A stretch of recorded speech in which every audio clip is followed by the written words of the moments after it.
Today mga kalibify, ngayong araw tuturuan ko kayo kung paano magbuo ng ating black console, Raven Black. Yan. Before we start, papakita ko muna sa inyo yung ating mga parts. This is our left and right side panel. Yan, nandito yung mga butas sa hooks. Then ito naman yung ating back panel. 2 pieces back panel. Then ito yung ating shelves. Then nandito na rin yung ating top and bottom shelves. Ito yung top. Yan, yung merong ganitong ano. Then dito sa tatlong shelves na to, mamimili na lang kayo kahit anong dyan yung pwedeng i-bottom. Yung ilalagay natin sa loob. Then ito naman yung mga braces para sa ating mga paa. Yan, para medyo naka-elevate siya. Then yung ating pintuan. Tapos ito yung acrylic board natin. 2 pieces acrylic board. Yan, may sticker pa siya. Tapos ito naman yung mga ano natin. Brace ng footing. Bali, ito yung gagamitin natin para ipasok siya rito. Yung adjustable footing natin.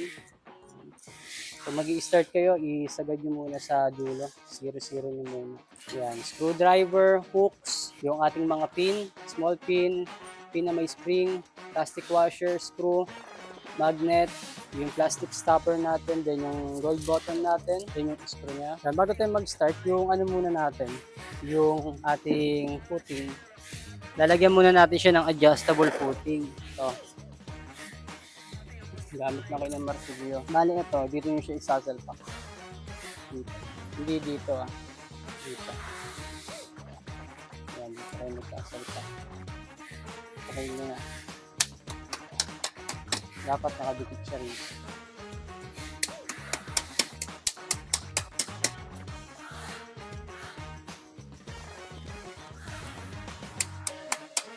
Yan, after natin makabit yan, proceed na tayo sa ating left or kahit anong side ng panel, left or right. Basta kunin nyo yung left and side panel niya. Kunin nyo to. Make sure guys na itong dapat yung butas na to, lagi siyang palabas. Hindi siya dapat papasok sa loob. Itong butas na to. Yan, parang ganito. So, pasok nyo itong naka-usina, pasok nyo rito sa loob. Yan, tapos makikita nyo yung butas, nakapitok siya palabas. Tapos tsaka nyo ipasok to. Yan ito. Ito lang. So, tsaka nyo siya i-lock na screw. Then next, yung kabila, ganun ulit, dapat nakalabas yung butas. Yan.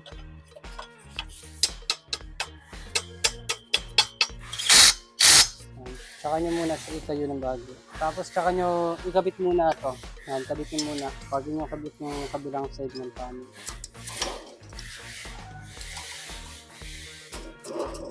Yan, pag nakabit nyo na, tsaka nyo ikabit yung panel na ito. Yan, tsaka nyo iskruhan. Yan, tapos isunod nyo yan yung back panel. Ito kahit saan kayo magsimula dyan, parehas lang naman siya. Itungtong nyo muna ito. Bale, ito dapat nasa labas. Yan, tutong nyo siya, hanapin yung butas. Pag tama naman yung salpak nyo, kusang tututok siya sa butas. Yan yung kabila.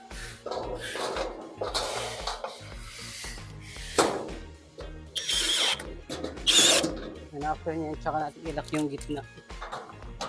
Square yung dito. Ayan. Kasi kapag nakabit nyo na yung back panel, tsaka nyo ikabit yung taas. Yung top panel niya. Yan, tapatan nyo lang. Yan, makikita nyo sa likod, hindi siya nakadikit, oh. Yan, hindi siya nakadikit. Yan. Baba rin, hindi pa nakadikit. Ikabit na natin yung ano. Yan, after nyo makabit yan, saka nyo ilak nyo sa likod. Dito naman sa likod guys, ang gagawin nyo, re-rectahan nyo na siya. Yan. So may mga meron siya ditong, ano, wala kasi siyang nakaabang na butas. So ang gagawin nyo, dito kayo mag-directa ng kurve. Press nyo muna yan. And then yung kabila.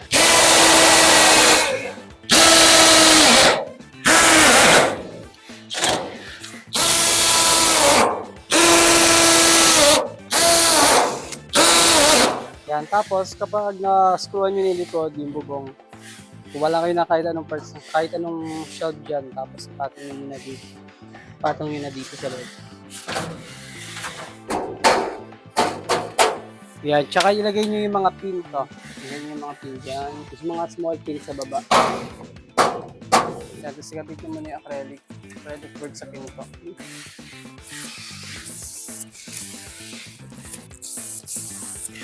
Yan, tapos ito mga plastic stopper natin. Dito.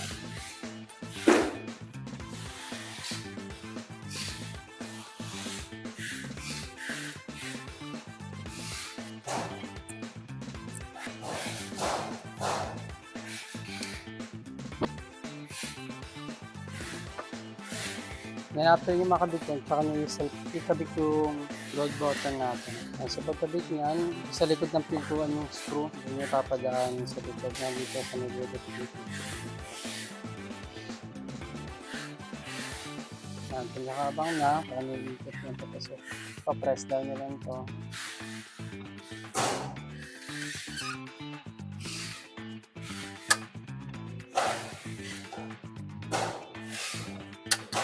Yun, yan, lalagyan nyo siya.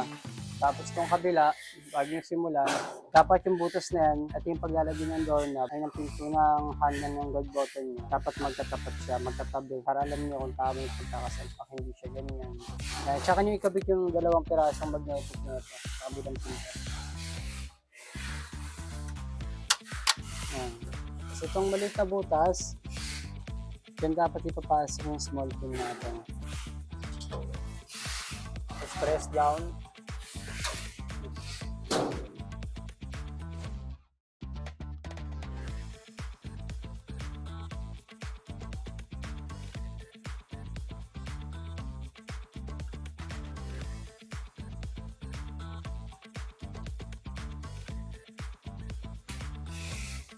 Kapag hindi siya umaangat ng sagad, ang gawin niyo, ibaba niyo lang.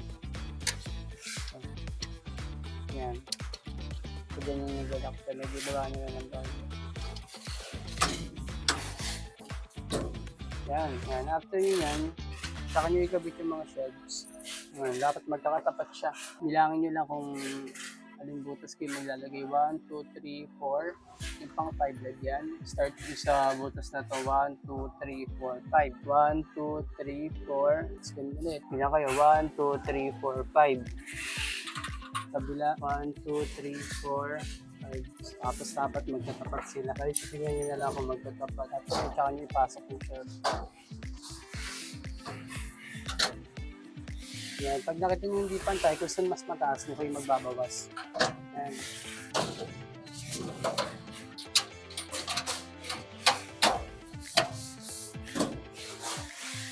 Yan. Ganun lang kadali buhay yung ating black console, Raven Black.